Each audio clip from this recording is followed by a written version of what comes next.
Hello बच्चों, सभी को नमस्कार। मैं राजीव सर एक बार फिर से आपका स्वागत अभिनंदन करते हुए आज की क्लास स्पेशल होने वाली है बच्चों उनके लिए जो बोर्ड एग्ज़ाम की तैयारी कर रहे हैं बच्चे, और बहुत जल्द ही आपके बोर्ड के एग्ज़ाम होने वाले हैं। आज मैं आपको बताऊंगा कि बोर्ड एग्ज़ाम में जो आपकी नोटबुक आपको मिलेगी उसमें आपको क्वेश्चंस किस प्रकार से सॉल्व करने हैं बच्चों। क्योंकि बहुत सी बार क्या होता है कि बच्चे अच्छी प्रकार से पढ़ लेते हैं, तैयारी कर लेते हैं, लेकिन उन प्रश्नों को वो सही प्रकार से वहां पर कॉपी में नहीं लिख पाते, जिससे उतने अच्छे अंक नहीं मिल पाते बच्चों जिसकी हमें अपेक्षा रहती है।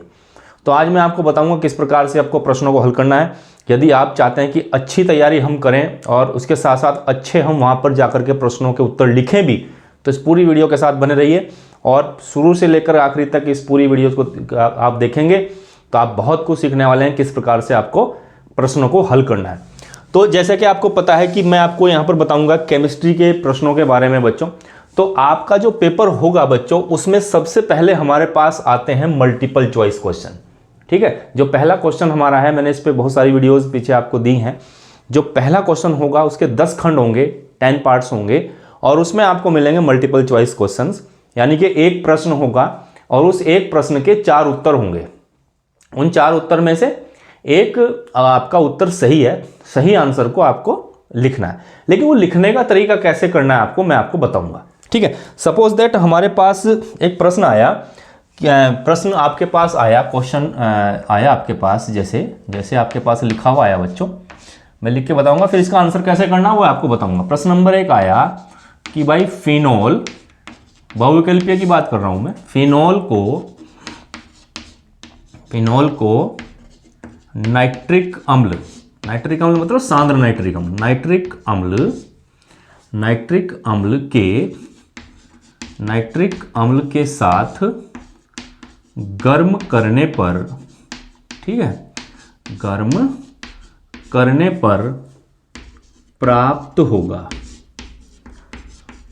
होगा। तो ये आपके पास क्वेश्चन आया और इसमें आपको 4 इन्होंने क्या कर दिए, ऑप्शन दे दिए। ए ऑप्शन आपका इन्होंने क्या दिया बच्चों, सपोज क्लोरोटोन दे दिया, क्लोरोटोन ये दे दिया। बी आपको दे दिया, कुछ भी दे सकते हैं वो, बी आपको दे दिया क्लोरोफॉर्म ये आपको दे दिया। सी आपके पास आया पिक्रिक अम्ल, पिक्रिक एसिड ये आपके पास आया, पिक्रिक अम्ल, ठीक है। और डी आपके पास आया नन ऑफ द अबव, यानी कि इनमें से कोई नहीं, ये आया। तो इस प्रकार के मल्टीपल चॉइस क्वेश्चन आपके पास आएंगे और मल्टीपल चॉइस क्वेश्चन को आपको कैसे हल करना है ये आपका पेपर में लिखा हुआ इस टाइप से आएगा। तो इस पूरी चीज को हमें कॉपी के ऊपर लिखने की बिल्कुल भी जरूरत नहीं है।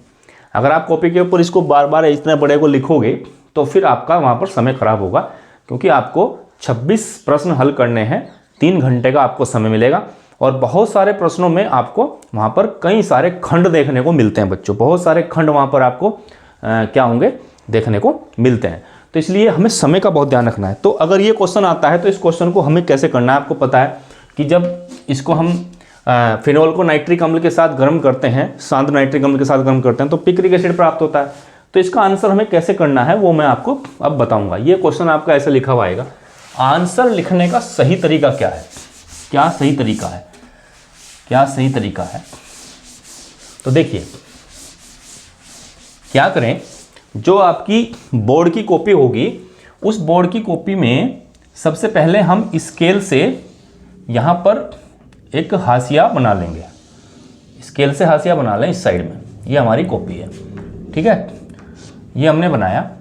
अब देखिए इसके बाद जैसे हमें हल करना है प्रश्न नंबर 1, तो यहां अगर आप लिखेंगे तो बहुत अच्छा लगता है, वो कुछ बच्चे यहां भी लिख देते हैं, वो भी तरीका सही है, मैं गलत नहीं कह रहा हूं, लेकिन जो सबसे बढ़िया तरीका, जो सबसे इम्प्रेसिव करता है, इम्प्रेस करता है एग्जामिनर को, वो क्या कर देता है, उसको इम्प्रेसिव कर देता है।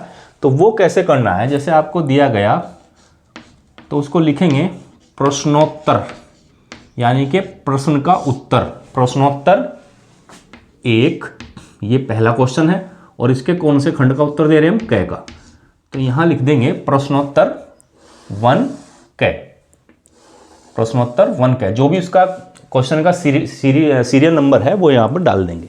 पहला क्वेश्चन है, उसका खंड क है, तो प्रश्नोत्तर 1 क।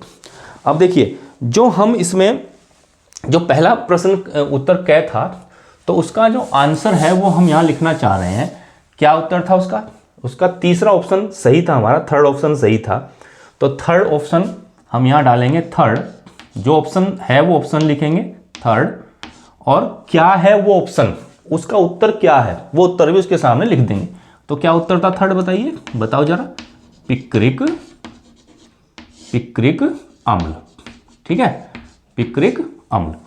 तो प्रश्नोत्तर 1 क, इसका जो सही आंसर था थर्ड ऑप्शन हमारा, और वो क्या था? Picric acid.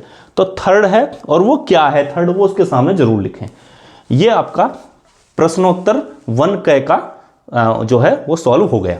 इसके बाद जल्दी से हम यहाँ क्या डालेंगे, इसी ही क्रम में बच्चों क्या डलेगा बताइए? प्रश्नोत्तर, ठीक है, प्रश्नोत्तर 1 का क्या?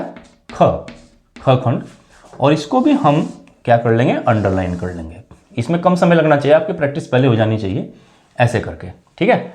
तो ऐसे प्रश्नोत्तर 1 ख, तो 1 क का वहाँ हो गया, 1 ख का यहाँ होगा। हाँ, क और ख के बीच में कम से कम थोड़ा सा डिफरेंस होना चाहिए दोनों के आंसरों के बीच में।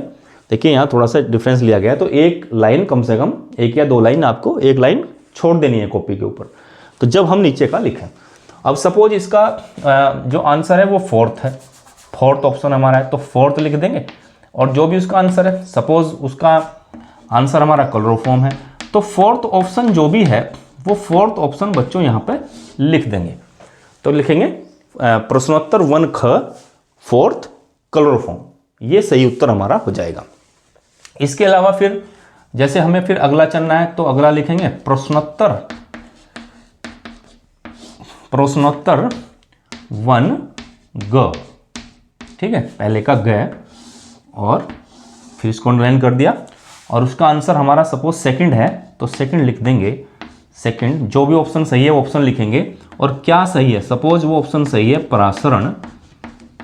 परासरण दाब, ठीक है, परासरण दाब।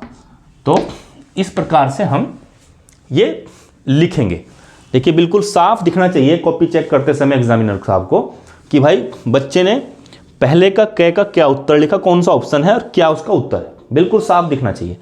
एक बात जरूर ध्यान रखिए, आप कहोगे सर ये हाशिया क्यों बनवाया? इस साइड में बाईं साइड, लेफ्ट हैंड साइड हमें कॉपी पे जगह छोड़नी ही छोड़नी है बच्चों, क्योंकि जो आपकी मार्किंग होगी बोर्ड परीक्षा की वो इसी तरफ बाईं तरफ ही एग्जामिनर इस पे मार्क्स देंगे।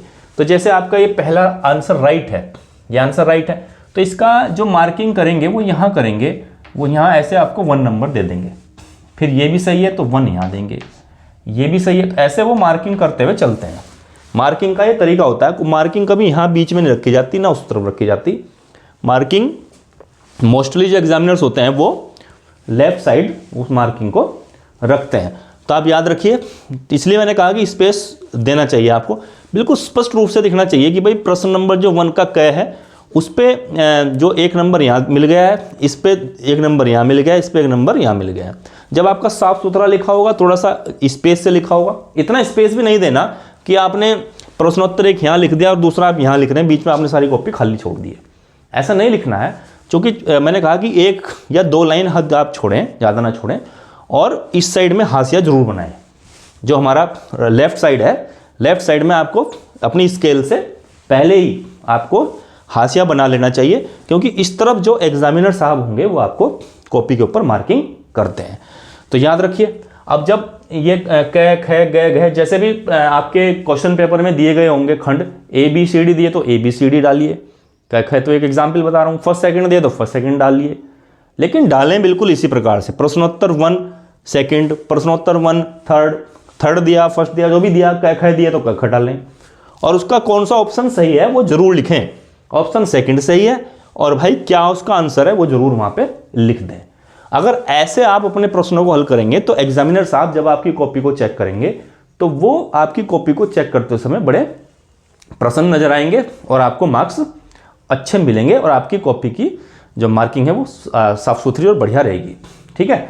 और एग्जामिनर्स को हमें अपनी कॉपी के द्वारा, अपनी राइटिंग के द्वारा, अपने काम के द्वारा उसको क्या करना है, उनको इम्प्रेस करना होता है ताकि वो इम्प्रेस हों और हमें अधिक से अधिक नंबर वो दें। तो इम्प्रेस का मतलब ये नहीं होता कि लिख तो बहुत बढ़िया दिया, साफ सुथरा दिया, सारा गलत लिख दिया, तो गलत पे तो कोई नंबर देगा नहीं, वो सही भी होना चाहिए।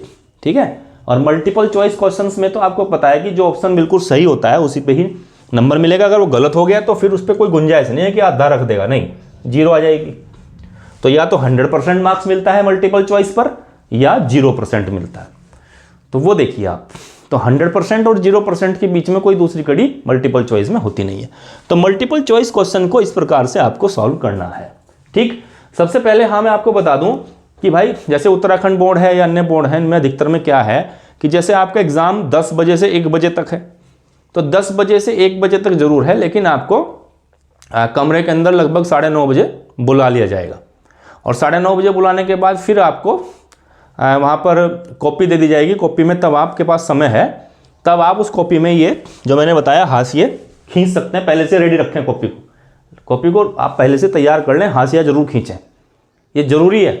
हाशिए की बात जो मैंने बताई, और उस हाशिए पे जगह छोड़ के रखें ताकि एग्जामिनर वहाँ पर आपको मार्क्स दे सकें। ठीक, दूसरी बात, फिर आपको 9:45 जब 9:45 बजेंगे तब आपको क्वेश्चन पेपर वितरित किया जाएगा। जो आपका प्रश्न पत्र होगा, जिस विषय का भी आपका पेपर है, उस प्रश्न पत्र को आपको पढ़ने के लिए 15 मिनट मिलेंगे। कितने मिनट मिलेंगे? 15 मिनट। जैसे 9:45 पे आपको क्वेश्चन पेपर दे दिया, हाँ उस समय आपको लिखने की अनुमति नहीं मिलेगी। लिखने का आप कॉपी अपनी रेडी रख करके एक तरफ रखें। सिर्फ 9:45 पे आपको फिर क्वेश्चन पेपर दिया जाएगा, उसको आपको ढंग से पढ़ना है। केवल पढ़ने के लिए 15 मिनट है वो। ठीक है, तो उस 15 मिनट में क्या करें, उस क्वेश्चन पेपर को बिल्कुल ठंडे दिमाग से पूरी 15 मिनट तक उसमें पढ़ने में लगाइए। ये नहीं है कि पेज पलटे अल्टे ऐसे करे और 2 क्वेश्चन नहीं आ रहे तो बस दिमाग में तूफान मचा लिया कि भाई मेरे पास तो ये क्वेश्चन आते ही नहीं है। ठंडे दिमाग से, मैंने बोला बिल्कुल ठंडे दिमाग से 15 मिनट पूरी लगाओ उसमें पढ़ने में। फिर कह रहा हूँ 15 मिनट का समय है तो 15 मिनट पूरी लगाइए, एक क्वेश्चन से लेकर के लास्ट के क्वेश्चन तक पढ़िए। फिर आपको लगता है कि भाई अब कौन कौन से क्वेश्चन मुझे बहुत अच्छे आते हैं, उन क्वेश्चंस को अपने माइंड में आप बैठा लीजिए। हाँ, मल्टीपल चॉइस क्वेश्चन को जो है बिल्कुल आप रखें। हो सकता है किसी का जैसे 10 मल्टीपल चॉइस हैं कि भाई उसमें से आपके 2 आंसर नहीं पता, तो 2 आंसर नहीं पता तो 2 की आप जगह छोड़ लें, लेकिन सबको करें एक जगह ही। ठीक है, नंबर 1 क ख ग घ यहाँ जो भी है 10 तक करें एक जगह ही। और उसकी अगर आपको एक आधे का क्वेश्चन नहीं पता, 1-2 का नहीं पता, तो उसकी आप जगह छोड़ दें वहाँ। हो सकता है बाद में जब आप सॉल्व करेंगे अगला क्वेश्चन तो आपके माइंड में वो क्वेश्चन आ जाए, तो तब उसको आप सॉल्व कर सकते हैं। तो ये नहीं करना आपको कि क यहाँ कर दिया फिर ख कहीं और 2 पेज के बाद कर रहे, गए तीसरे चौथे पेज पे कर रहे, बिल्कुल नहीं करना। ये मल्टीपल चॉइस क्वेश्चन पूरे आपको सारे के सारे एक जगह ही करने चाहिए। मैं ये नहीं कह रहा हूँ कि सबसे पहले आपको मल्टीपल चॉइस क्वेश्चन ही करने हैं, मैंने ऐसा नहीं कहा। मेरे कहने का मतलब ये है कि आप शुरू चाहे 26वें क्वेश्चन से करें लास्ट से, लेकिन जो भी क्वेश्चन करें उनको सीक्वेंस में करें। 26 के बाद 25 आता है, 24 आता है, ये नहीं है कि 26 कर दिया फिर दूसरे पे चले गए, दूसरे के बाद फिर 18वें पे चले गए, 18वें के बाद फिर 24वें पे चले गए। जब 23वें के बाद 24वां याद है, 26वें के बाद 25वां याद है, तो उनको सीक्वेंस में करो, 23, 24, 25 सीक्वेंस में कर दो। उससे कॉपी चेक करने वाले को सुविधा हो जाती है। ठीक है, और जब भी मल्टीपल चॉइस क्वेश्चन करो, चाहे पहले करो, बाद में करो, बीच में करो, जहां भी आपको करना है उन्हें सबको एक साथ करना। ठीक है, ऐसा नहीं करना कि एक खंड यहां कर दिया है, दूसरा खंड तीसरे 2 पेज के बाद कर दिया, फिर चौथा खंड वहां कर दिया, ऐसे बिल्कुल नहीं करना। बिल्कुल आपका बहुत खराब नंबर आएगा। ठीक है, तो आपको जब भी समय मिले, तो अगर आपको सारे आते हैं तो शुरू में कर लो, बहुत अच्छी बात है, लेकिन सबको पूरे के 10 के 10 खंड एक ही जगह पे आप करेंगे और बिल्कुल इस प्रकार से लिखेंगे जैसे मैंने आपको लिख के बताया। ऐसे अगर लिखोगे ना बेटा तो बिल्कुल आपको मार्क्स अच्छे मिलने वाले हैं। एक तो ये बात आप ध्यान से समझ लेंगे। इसके बाद ये वही बात हमारी किसकी, मल्टीपल चॉइस जो एमसीक्यूज क्वेश्चन है उनको कैसे सॉल्व हम करेंगे। ठीक है, इसके बाद हम लोग जो हमारे ऐसे क्वेश्चन होंगे जो 1-1 नंबर में आएंगे, उनको हम कैसे सॉल्व करें। ठीक है, 1-1 नंबर में 2-2 नंबर में आएंगे, उनको कैसे सॉल्व करें, तो वो मैं आपको जल्दी से बता देता हूँ। अगर ऐसे कॉपी लिख के आओगे तो बिल्कुल आपको उसका लाभ मिलेगा ही मिलेगा। तो सपोज दैट ये हमने यहाँ सबसे पहले क्या काम करना है, यहाँ पर हमें अपनी डबल लाइन खींच करके स्केल से यहाँ हाशिया बना लेना अपनी कॉपी के ऊपर। इस प्रकार से हम हाशिया खींच लेंगे बच्चों। ये जरूर कर लेना काम हाशिया वाला, ये जगह खाली होनी चाहिए आपकी, ठीक है। अब सपोज आपका क्वेश्चन नंबर सेकंड शुरू हो जाता है, एक क्वेश्चन शुरू हुआ, उसके 10 खंड थे, आपने कर दिए सब। तो प्रश्न नंबर जो 2 है तो उसको आप कैसे डालेंगे, वही तरीका है। कैसे डालोगे आप, यहाँ लिखोगे प्रश्नोत्तर, प्रश्नोत्तर है ना, कौन है प्रश्नोत्तर 2, प्रश्नोत्तर 2, ठीक है जी। ये प्रश्नोत्तर 2 की आपने ऐसे कर दी, ठीक। और सपोज आपको प्रश्नोत्तर 2 में पूछा गया मोलरता की परिभाषा, किसकी परिभाषा पूछी गई, मोलरता की परिभाषा। तो प्रश्नोत्तर 2 आपने यहां लिख दिया, आपको पूछा गया मोलरता क्या है, तो यहां आप मोलरता को हेडिंग से लिखेंगे कि भाई ये होगी हमारी मोलरता, मोलरता ये ऐसे करके मोलरता। तो जिसकी परिभाषा पूछी उसकी आप हेडिंग डाल दें, और हेडिंग डालने के बाद फिर यहां से आप डेफिनेशन को लिखना शुरू कर दें। 1 लीटर विलियन में उपस्थित है ना विले के मोलों की संख्या ग्राम अणुओं की संख्या को उस विलियन की मोलरता कहते हैं, ठीक है। और 1 सेकंड में आप 1-2 जल्दी से उसका क्या कर सकते हैं, उसका सूत्र भी लिख सकते हैं। आपने मोलरता दे दी, मोलरता के साथ साथ ही आपको पूछा गया मोललता भी पूछा गया। तो जब आप मोललता लिखो इसी प्रश्नोत्तर 2 में, प्रश्नोत्तर 2 में अगर आपको मोलरता ही पूछी गई है तो मोलरता एक बार पूछी गई तो हो गया।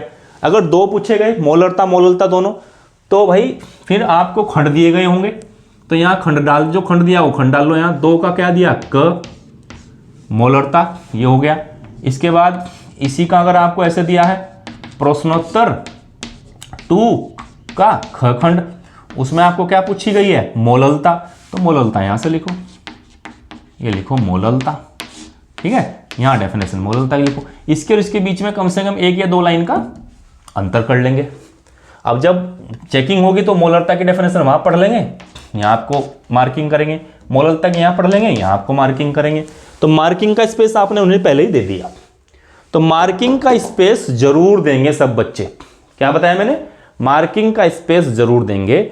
और क्वेश्चंस को कैसे सॉल्व करना है वही मैंने आपको बताया। एक क्वेश्चन सॉल्व करने के बाद जब उसी का दूसरा क्वेश्चन या अगला क्वेश्चन शुरू करें, उसमें 1-2 लाइन 2-3 लाइन का डिफरेंस करके करें। बड़े क्वेश्चन में 2-3 लाइन तक छोड़ें, छोटा क्वेश्चन ज़्यादा है तो उसमें कम से कम 1 लाइन का डिफरेंस तो हमें करना ही करना चाहिए। 1 या 2 लाइन छोड़ दीजिए आप, 2 लाइन, तो उससे बिल्कुल साफ दिखाई देगा मार्किंग करने वाले को कि भाई मैं मार्किंग कहाँ कर रहा हूँ, किन किन क्वेश्चन पे मार्किंग कर रहा हूँ। तो इस प्रकार से आपको करना है, ठीक है।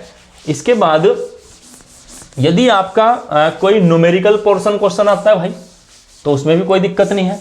न्यूमेरिकल पोर्शन क्वेश्चन को कैसे करना होता है, न्यूमेरिकल पोर्शन क्वेश्चन को कैसे करेंगे आप, उसको मैं बता रहा हूं। तो सपोज दैट हमारा 5वां प्रश्न आया, प्रश्नोत्तर बीच में को करके डाल दें प्रश्नोत्तर 5। प्रश्नोत्तर का मतलब क्या होता है, प्रश्न का उत्तर, प्रश्न का उत्तर कौन से का, 5वें का। जो भी खंड है तो खंड डाल दो, प्रश्न का उत्तर किसका, 5वें का। प्रश्नोत्तर 5, ये यहां प्रश्न लिखने की आपको आवश्यकता नहीं है, क्योंकि जो कॉपी चेक करेंगे उनके पास ऑलरेडी क्वेश्चन पेपर होता है। अगर आप बार बार प्रश्न लिख रहे हैं, बार बार प्रश्न या मल्टीपल चॉइस क्वेश्चंस में इतने खंड लिख रहे हैं, उसके प्रश्न लिख रहे हैं, तो आपका समय खराब होगा। लिखने की बिल्कुल भी जरूरत नहीं है भाई। हाँ, जो लिखो ये हेडिंग और एक क्वेश्चन का सीरियल, ये आपका बिल्कुल करेक्ट होना चाहिए। ये नहीं है लिखा तो यहाँ 5वां क्वेश्चन का रखा 7वां, तो फिर वहां बहुत दिक्कत होगी, आपको समस्या होगी नंबर प्राप्त करने में। जो प्रश्न आपने लिखा, तो सपोज आपको आंकिक प्रश्न दिए गए हैं, यानी कि न्यूमेरिकल दिया गया है, तो न्यूमेरिकल में प्रश्नोत्तर 5 आप डाल दें और उसमें यहां लिखें सबसे पहले उस न्यूमेरिकल में क्या हमें दिया है ना, दिया है आपको क्या दिया भाई, कि भाई z बराबर इतना है 2, I की वैल्यू जो है वो 1 एम्पियर है, ठीक है साहब, और t जो है वो 5 सेकंड है, 5 सेकंड है, ऐसे कुछ।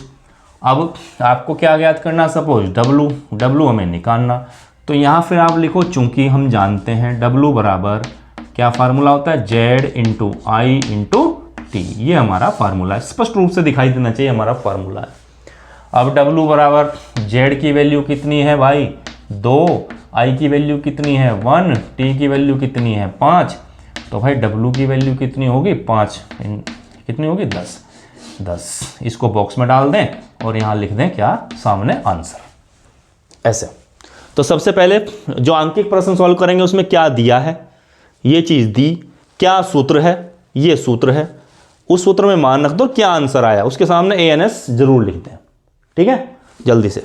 और फिर जब अगला क्वेश्चन सॉल्व करोगे, देखो अब मैं ये नहीं कि प्रश्नोत्तर 6 यहां से शुरू कर दूंगा, गलत, यहां थोड़ा मैं स्पेस दूंगा। तो यहां मैंने स्पेस दिया और यहां लिखेंगे हम प्रश्नोत्तर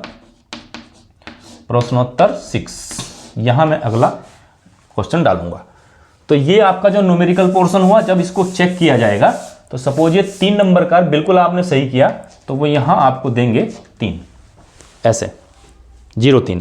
फिर छठा क्वेश्चन आपका यहां से सॉल्व होगा, सपोज ये 2 नंबर का है या 3 नंबर का है, तो आपने ये किया, बिल्कुल सही किया हुआ है, तो यहां भी आपको दिया जाएगा 3। देखिए कॉपी चेक करने वाले को कोई दिक्कत नहीं आई और आपके बिल्कुल प्रश्न सीक्वेंस में सॉल्व हो रहे हैं। तो बच्चों क्या करना है, सबसे पहले करना यह है कि सबसे पहले 9:45 पर जब पेपर मिलेगा पूरे पेपर को ध्यानपूर्वक पढ़ना है। कोशिश ये करनी है कि क्वेश्चंस को सीरियल में करें। सीरियल में अगर जितने क्वेश्चन आप करेंगे उतना ही आपका फायदा होगा। मैं ये नहीं कह रहा कि आपको पहला क्वेश्चन नहीं आता, दूसरा नहीं आता, आप दूसरे कोई लेके बैठे। सीरियल का मतलब होता है आपको 13, 14, 15, 16, 17, 18 ये 5 क्वेश्चन 6 क्वेश्चन सीरियल में आते हैं। तो आप पहले 13वें क्वेश्चन से ही पकड़ें जो आपको सबसे बढ़िया आते हैं। 13वां करो, 14वां करो, 15वां करो, 16वां करो, 17वां करो, 18, ऐसे 6 के 6 क्वेश्चन सीरियल में करो, ठीक है। ऐसे बिल्कुल नहीं करना, 13वां कर दिया उसके बाद फिर दूसरे पे चले गए, दूसरे के बाद फिर 15वें पे चले गए, 15वें के बाद फिर 26वें पे चले गए, 26वें के बाद फिर पहला कर रहे। ऐसे अगर खिचड़ी पकाओगे कॉपी के अंदर तो कॉपी को चेक करने वाले एग्जामिनर को बहुत दिक्कत होती है मार्किंग करने में। आप मेरी बात नोट करके रख लेना, या आपको नहीं किसी ने बताया तो मैं बता रहा हूं, ऐसे क्वेश्चन सॉल्व नहीं करने। आपको जो क्वेश्चन सबसे बढ़िया आते हैं सीरियल में, भाई मान लीजिए 13 के बाद 14 नहीं आया, लेकिन 13 के बाद 15 आता है, 16 आता है, 18 आता है, फिर 19वां नहीं आया, 20वां आता है, 21वां, जो नहीं आ रहे बीच में उनको आप रिमूव रख लें, लेकिन करें सीरियल में। 13 के बाद आप 14 ही पकड़ें, 14 नहीं आता तो 15वां लें फिर सीरियल में। 13 के बाद 14 नहीं आया, 15वां आया तो 15वां करो। 15 के बाद क्या आया आपको, 16 आता है, 17 आता है, कर दो, फिर 18 भी आता है, कर दो, 19वां नहीं आया तो 19वां छोड़ दो, 20वां करो, फिर 21वां करो, 22वां करो, यानी कि ऐसे क्रम में आप चलें। ये खिचड़ी नहीं है। फिर जो क्वेश्चन आपको कम याद थे, जो नहीं आए थे, जब आप क्वेश्चन सॉल्व कर रहे हैं, क्योंकि धीरे धीरे जब आप लिखना शुरू करेंगे आपकी मेमोरी में फिट होने वाले क्वेश्चन आपको धीरे धीरे याद होने शुरू हो जाते हैं, याद आने शुरू हो जाते हैं। तब आप उन प्रश्नों पर भी ध्यान दे सकते हैं जो प्रश्न आपके मिसिंग हो रहे थे, वो याद आ जाएंगे। ठीक है बच्चों, तो इस प्रकार से अगर लिखोगे ना भाई। और हाँ, एक चीज और कि जब आपको न्यूमेरिकल सॉल्व करना है, आपको कहीं रफ कार्य की जरूरत पड़ेगी, तो रफ कार्य का कोई प्रॉपर स्पेस जो आप लेंगे वो बायां page, left hand side page कहीं भी ले सकते हैं। आपको जरूरी नहीं है कि पीछे ही लें। आप बहुत से बच्चे पीछे ही करना, ऐसे नहीं है। जहां भी आप लें ये याद रखो, रफ पेज हमेशा कौन सा होगा, बायां पेज। बायां पेज जो है वो आप रफ के रूप में यूज कर सकते हैं। हाँ, उस पर आपको लिखना पड़ेगा, जैसे मैंने लिखा ना रफ पेज लिख दो और उस पर ही आप सारी अपनी जो भी आपकी जल्दी में आपकी कैलकुलेशन होती है, जो भी आपको सूत्र जो भी लिखने हैं, आप एक पेज यूज करो। अगर उस पर आपकी कैलकुलेशन नहीं होती है अगले पे करो, लेकिन करो बायां ही, और उस पर जरूर लिखो रफ वर्क। और लास्ट में बच्चों क्या कर दो, जब वो रफ वर्क हो गया आपका, उसको ऐसे कट कर दो। ठीक है, रफ वर्क के नीचे जो भी लिखा उसको कट कर दें, वो चेक होता नहीं है पोर्शन। तो रफ कार्य आप चाहे 1 पेज पे लो, 2 पेज पे लो, 3, जितने भी जरूरत है लीजिए, आपको मना नहीं करेगा। तो उसमें जहां भी आपको जरूरत हो वहां आप लीजिए, लेकिन आपको वो लेफ्ट हैंड साइड पेज पे लेनी है और उस पेज के ऊपर की तरफ जो हाशिया होता है चौड़ा, उस पर लिख देना रफ वर्क। ठीक है, कोई दिक्कत आपको नहीं आने वाली। बी कॉपी अगर आपको चाहिए तो बी कॉपी आप लें। बी कॉपी जब आप लें तो उसमें एंट्री पूरी करें, उसमें अपना रोल नंबर लिखें, सब चीजें लिखें, जो भी आपका अंकों में, शब्दों में रोल नंबर, उसकी प्रैक्टिस पहले ही कर लें। कुछ बच्चों को ये नहीं पता लगता कि वो 2 करोड़ है या 2 लाख है, वो उल्टा पुल्टा रोल नंबर लिख देते हैं।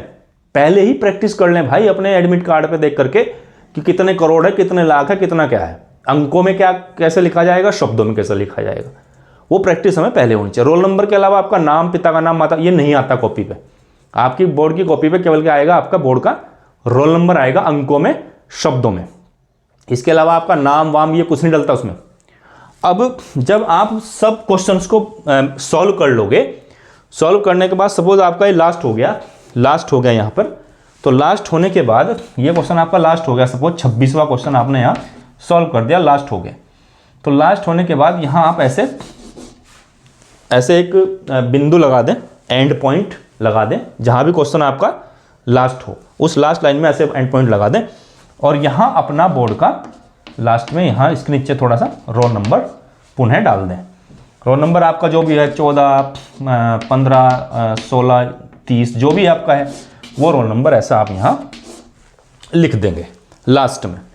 लास्ट जब भी होगा, जैसे 26वां क्वेश्चन लास्ट है, आपने सॉल्व कर दिया, आप संतुष्ट हो चुके, तो एक लाइन छोड़ करके ऐसा एंड पॉइंट थोड़ा सा डार्क सा आप लगा दें, और उसके नीचे अपना केवल क्या लिख दो, बोर्ड का रोल नंबर। ठीक है, तो इस प्रकार से आपकी कॉपी बहुत शानदार होगी। आपकी राइटिंग अच्छी होनी चाहिए, आपकी लिखने की स्पीड बढ़िया होनी चाहिए, आपको पेन पकड़ने का तरीका पता होना चाहिए। पेन पकड़ने का तरीका पता है क्या सबको, कैसे पेन पकड़ा जाता है? ये पेन है मेरे पास, ये पेन है। पेन वो लो जिससे आप सूटेबल रूप से लिख सको। ये नहीं है कि मेरे दोस्त के पास तो ये पेन है, उसके तो पास ये पेन है, नहीं, जो आपको अच्छा लगे। वो 3 रुपये का पेन भी हो सकता है बढ़िया, 10 रुपये का हो सकता है। कुछ बच्चे ऐसे जिनकी पकड़ 50 रुपये के पेन पे होगी, जिसको आप सही पकड़ सकते हो, सही लिख सकते हो, जिस पेन से आपने क्लास में लिखा है वो पेन ही आपको यूज करना है। ठीक है, तो जैसे ये पेन हमने लिया, ये पेन है, तो याद रखो इस पेन की का जो ये देखिए ना, ये इस पेन की बात करें, मैंने ले लिया ऐसे ही, तो ये पेन है, देख रहे हैं आप इसका, ये वाली जो इसकी बाहर जो निकला हुआ रिपिल है, ये अपनी उंगली देखो, ये उंगली, और इस उंगली से इसको ऐसे टच करो और यहाँ तक लाओ, तो ये जहाँ तक ये वाली रेखा बैठती है उंगली की, तो यहाँ तक बैठी, तो हमें उस जगह से इसको पकड़ करनी है। ठीक है, ज़्यादा ऊपर से पकड़ोगे तो भी राइटिंग ठीक नहीं आनी, ज़्यादा नीचे से बिल्कुल लेकर जाओगे ऐसे तो भी राइटिंग ठीक नहीं होगी। तो इसका तरीका ये है, पहले से फिक्स करके रख लो बोर्ड से पहले कि भाई ये उंगली है, नाप के देख लो जहाँ ए बैठ रहा ए वहाँ से पकड़नी है। ठीक है, आपको पकड़ जैसे भी आप पकड़ते होंगे इसको, तो वैसे तो 3 उंगलियाँ यूज होती हैं, एक अंगूठा और 2 उंगली यूज होती हैं। ठीक है, तो ज़्यादा ऊपर से नहीं पकड़ना पेन, ज़्यादा नीचे से नहीं पकड़ना, और पेन वो लो जिसकी ग्रिप अच्छी हो, है ना। ये मैं ये नहीं कह रहा कि ये पेन रखना आपको, मैंने तो ये बताया कि रखा हुआ था, जिसकी ग्रिप अच्छी हो इसको आप पकड़ बढ़िया सकते हो। और पेन को लिखते समय ये नहीं कि पूरा दबाव दे रखा हो, ऐसा प्रेशर डाल रखा, ज़्यादा प्रेशर डाल लोगे तो आपकी राइटिंग खराब होगी। बिल्कुल प्रेशर नहीं डालना, बहुत कम प्रेशर डालना, बिल्कुल प्रेशर रिलीज करके, ऐसे रिलीज करके, और तब अपनी राइटिंग को आप लिखें।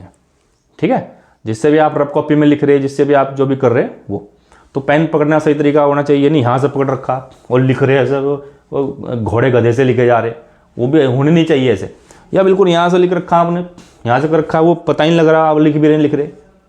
तो इसका मैंने तरीका बताया आपको, यहाँ से उंगली से आप माप लें, और बिल्कुल ज़्यादा प्रेशर नहीं देना बच्चों, ज़्यादा प्रेशर नहीं देंगे, रिलीज करके रखेंगे प्रेशर को, और बिल्कुल सॉफ्टली आप लिखिए, माइंड को संतुष्ट करिए, बढ़िया शांत वातावरण में अपनी कॉपी को लिखना शुरू करें। जहाँ हेडिंग क्या हो सकता है, हेडिंग जैसे प्रश्नोत्तर मैंने बताया, इसको आपको लिखना है किससे, इसको आपको आप ब्लैक पेन से लिख सकते हैं, या ब्लैक स्केच से आप लिख सकते हैं, बारीक स्केच आती है उससे आप ये डालें।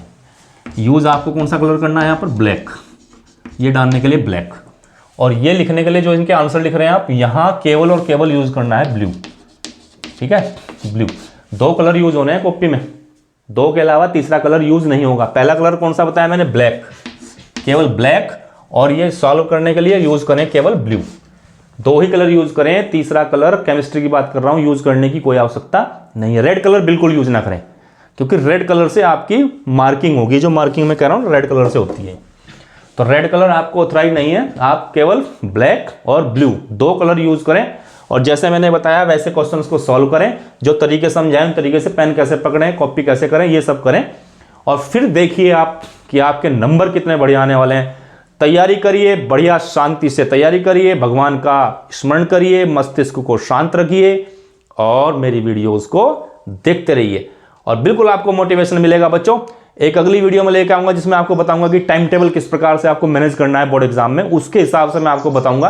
तो बने रहिए मेरे साथ, और मेरे चैनल को सब्सक्राइब जरूर करें, राजीव सर ज्ञान गुरु यूट्यूब चैनल को सब्सक्राइब करें। इस वीडियो को अच्छी लगे तो लाइक करें, शेयर करें, राजस्थान के बच्चे बहुत अच्छा यहाँ पर रेस्पॉन्स दिखा रहे हैं, उनका बहुत बहुत धन्यवाद। और भी स्टेट से हमारे मध्य प्रदेश, उत्तर प्रदेश, बहुत सारे बच्चे मुझे कमेंट्स करते हैं। वेरी वेरी थैंक यू बच्चों। और बोर्ड एग्जाम है, मेरी तरफ से बेस्ट ऑफ लक। आपके नंबर बहुत अच्छे हैं, सुंदर आए। बहुत बहुत शुभकामनाएं बच्चों। Thank you very much. Thank you.